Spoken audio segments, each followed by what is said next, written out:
Wesh YouTube, comment vas-tu? Je reviens aujourd'hui rapidement pour te parler de mes dernières lectures.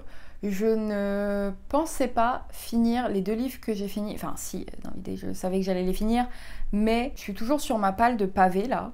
J'ai rajouté quelques lectures entre, mais j'ai bien avancé. Bref, aujourd'hui je vais te parler de mes 4 dernières lectures, qui sont La Voix des Rois, La Maison des Feuilles, La Maison des Jeux et Une femme de Annie Ernaux, et on commence tout de suite.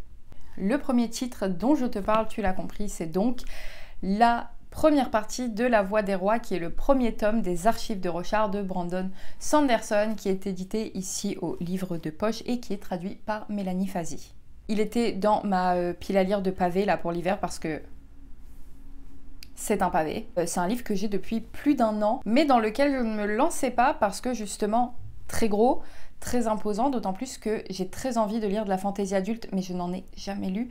Donc j'avais peur d'être en fait giga paumée et de pas comprendre et d'avoir 1000 pages à me farcir d'un truc que je ne comprends pas. Eh bien je suis ravie de t'annoncer que ça n'a absolument pas été le cas. J'ai adoré ma lecture.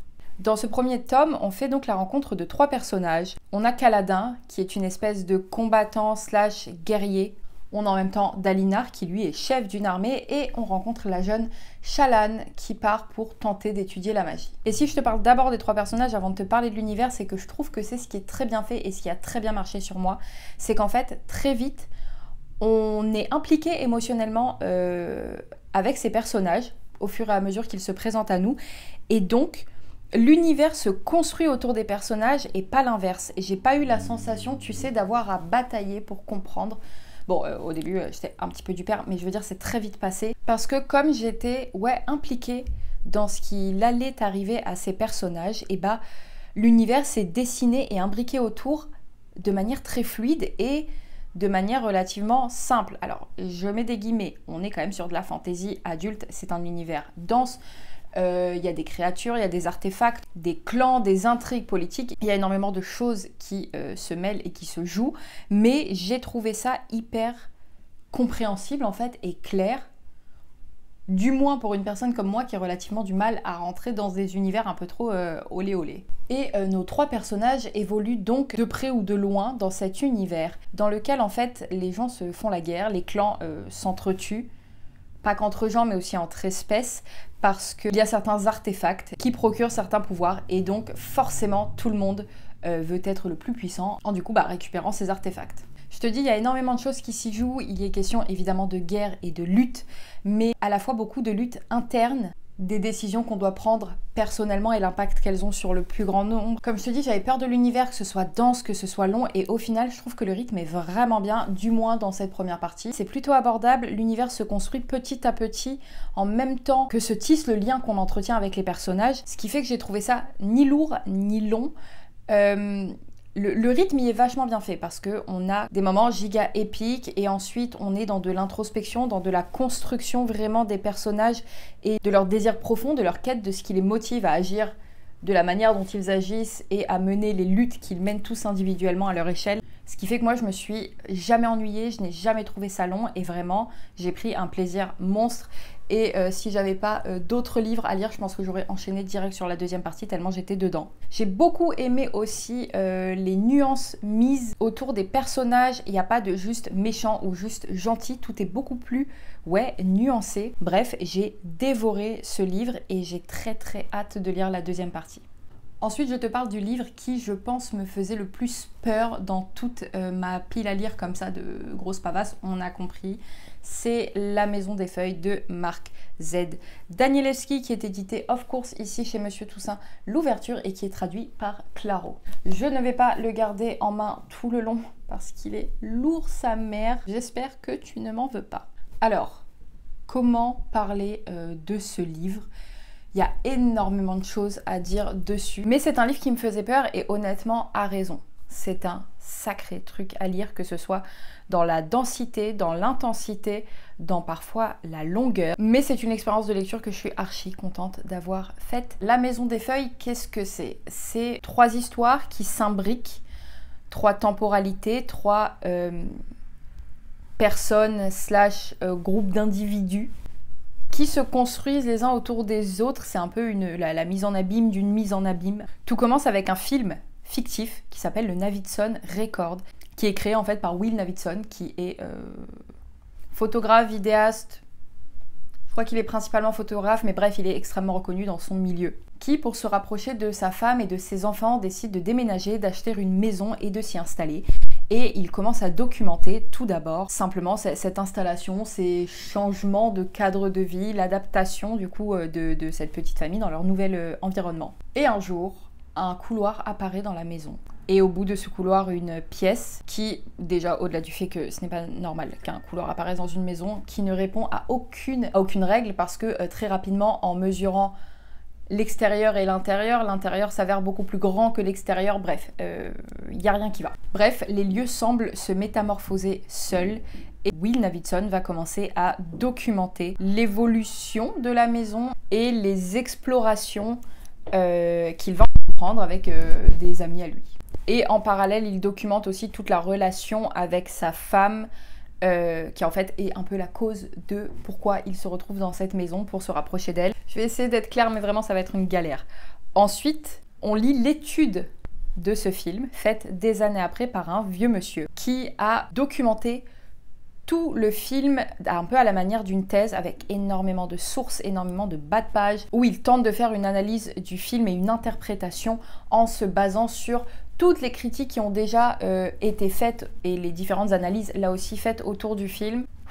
Je ne sais pas si c'est clair. Et au décès de ce vieux monsieur qui décède à moitié fou, seul, Johnny, un jeune homme, récupère tout son travail de recherche et de, du moins, regroupement de sources, etc. et commence lui aussi à l'analyser et à le commenter. Donc, on a l'histoire principale, commenté et analysé en se basant sur d'autres commentaires et analyses, et tout ça commenté par Johnny. C'est un livre qui me faisait peur et je l'ai abordé en mode chill. Je me laisse porter, je ne cherche pas à trop comprendre, juste, oui, je me laisse embarquer dans le flow du truc et on verra bien où ça nous mène. Honnêtement, je n'aurais pas pu tout comprendre. Il y a autant de passages où j'ai été vraiment impliquée, où j'avalais beaucoup les pages. C'est vrai qu'il y a un côté un peu obsessionnel qui se met vite en place. Et à d'autres moments, j'étais mais complètement détachée. On me sortait des thèses scientifiques de je comprenais rien. Je lisais complètement en diagonale. C'est une lecture qui est très étrange et qui demande pas mal, je trouve, d'investissement personnel. Bref, j'y ai vu du positif et du négatif et plutôt que me paumer dans tous les sens, je vais d'abord t'aborder les points que j'ai trouvés très positifs et les points qui, à mon sens, ont moins marché sur moi. Premier point positif, la forme. Elle est hyper intéressante. Moi, je te l'ai déjà dit. J'aime quand un travail éditorial est recherché, quand il y a des mises en page intéressantes. J'aime le fait qu'on nous pousse un peu à aller voir les annexes, revenir à la lecture. Je suis pas contre les notes de bas de page un peu longues, etc. Je sais que par exemple dans... Purée, c'est quel livre de Paul Auster ?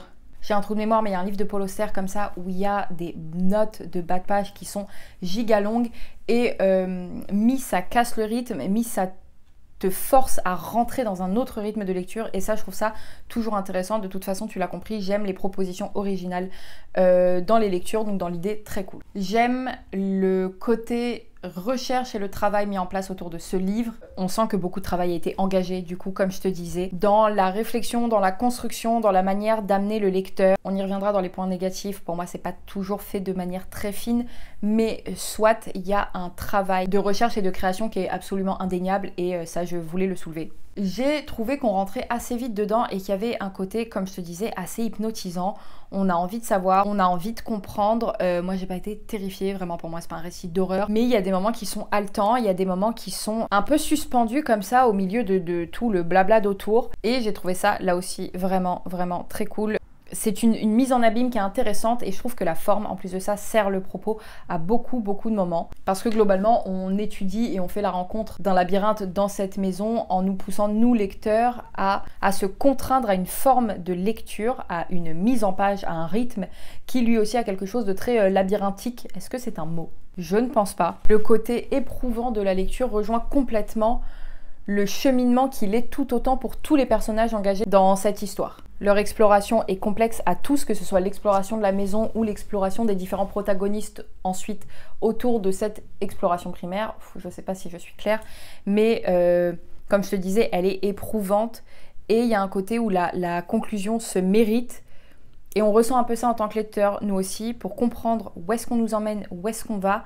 Il y a un côté où il faut que la lecture soit éprouvante pour qu'on le mérite nous aussi. Et ouais, comme je te disais, le côté annexe, pièce jointe, que je trouve toujours cool dans un livre, en fait, c'est super immersif et ça se prête hyper bien, là aussi, aux propos, encore une fois, de ce texte.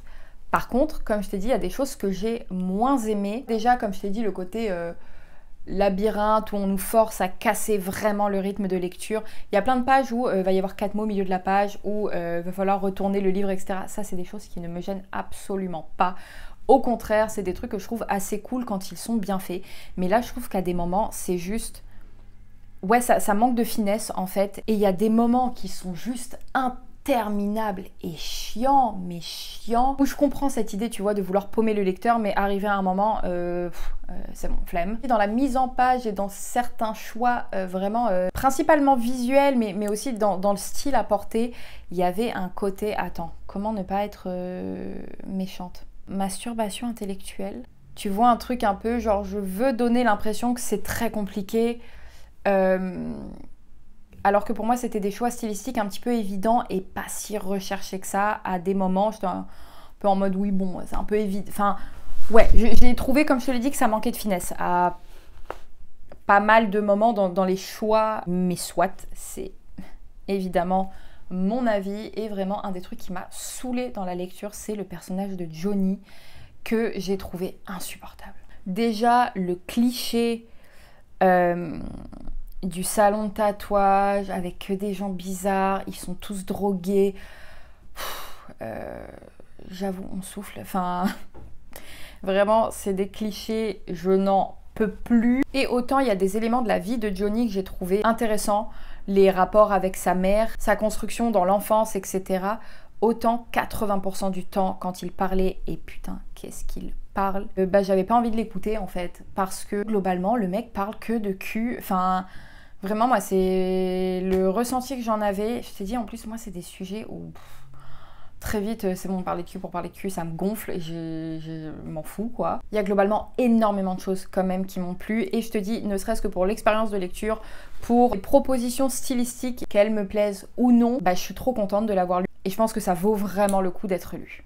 Ensuite, j'ai lu La Maison des Jeux, le premier tome qui s'appelle Le Serpent de Claire North, édité chez Le Bélial et je te note le nom du ou de la traducteur ici parce que je ne l'ai pas noté. C'est un tout petit livre qui fait une centaine de pages mais que j'ai adoré.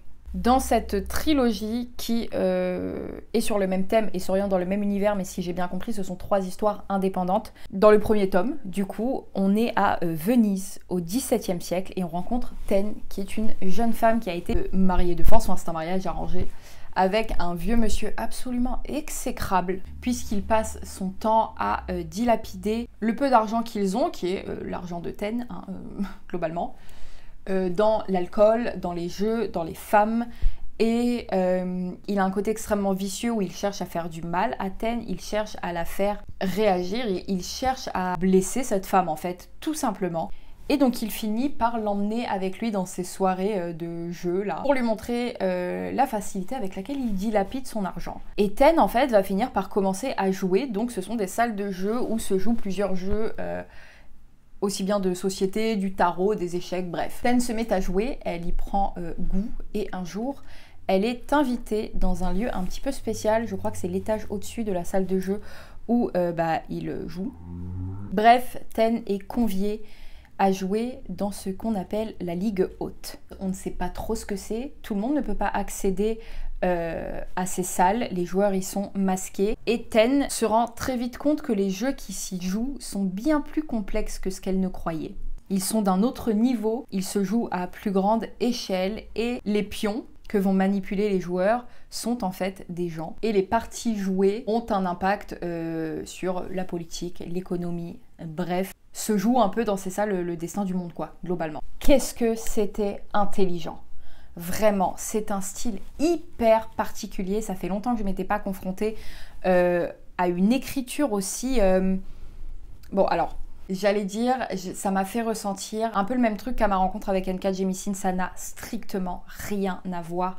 Mais dans le côté, j'ai en face de moi quelqu'un qui, dans sa plume, a quelque chose d'incisif et de très singulier à la fois. Je ne saurais pas comment te décrire cette plume, mais je l'ai trouvée tout bonnement géniale et tellement intelligente pour servir tout ce qui est en train de se construire, quoi. C'est un texte qui se lit lentement parce qu'il faut qu'on prenne le temps de comprendre les enjeux, ce qui se met en place, les conséquences, c'est de la stratégie, c'est de la réflexion, c'est et à la fois palpitant et à la fois pas toujours très clair. J'ai trouvé ça tellement intelligent et je te dis oui, ça se lit lentement parce qu'il faut prendre le temps de comprendre ce qu'on nous offre en fait et en même temps, il faut prendre le temps d'apprécier la plume qui, je te dis, est hyper singulière mais d'une très belle manière.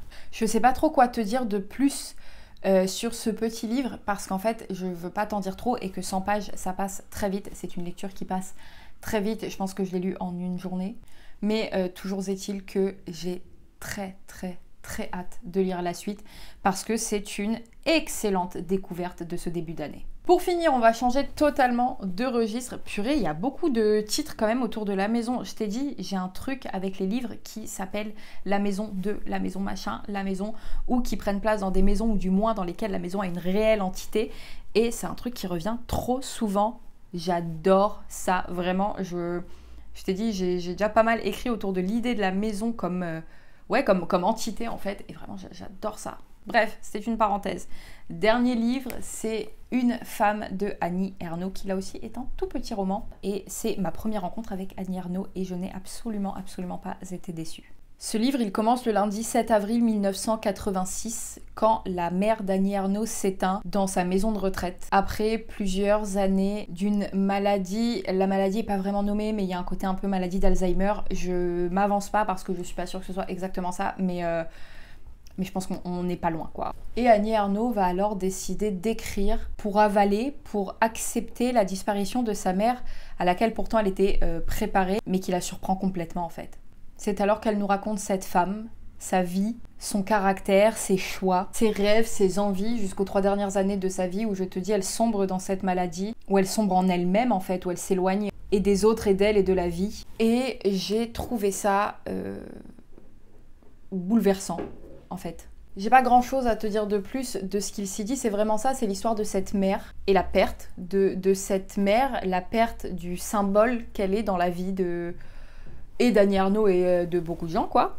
Et j'ai tout bonnement adoré. C'est court, c'est simple, c'est très honnête parce qu'elle parle et des qualités de sa mère, mais elle est dans une réelle honnêteté. Elle parle aussi de ses défauts, du mal qu'elle a pu lui faire, et elle fait tout ça avec énormément de pudeur et de dignité. J'ai trouvé que c'était un témoignage, comme je te dis, très honnête mais extrêmement digne. Cette juste balance entre ce qu'elle nous dévoilait, ce qu'on sentait qu'elle retenait, ce qui était important de saisir de cette femme qui a été sa mère. Je sais pas, j'ai trouvé que ça rendait la chose très intense parce qu'il y avait une espèce de tension pendant tout le roman, mais une tension remplie de douceur. C'est très paradoxal, mais c'est vraiment ce que j'ai ressenti. La plume est extrêmement simple, mais elle est absolument parfaite pour cet exercice. Et on sent là aussi dans la plume une grande simplicité et encore une fois beaucoup de dignité. Il y a quelque chose de... Ouais, j'ai trouvé ça très digne en fait sur beaucoup de points. Et en fait, ça m'a donné envie de lire beaucoup d'autres choses d'Annie Ernaux parce que j'ai été vraiment bouleversée par ce témoignage qui est un très bel hommage, qui est très touchant. J'ai juste adoré, c'était superbe. C'était donc mes 4 dernières lectures. J'en ai effectué d'autres entre-temps dont je reviendrai te parler bientôt. Comme d'habitude, tu le sais, n'hésite pas à me dire si tu as lu l'un de ces livres, si tu es d'accord, pas d'accord avec moi. Bref, j'adore te lire en fait, donc n'hésite pas. Je te remercie d'avoir pris le temps de passer du temps en ma compagnie. Et d'ici la prochaine vidéo, prends bien soin de toi.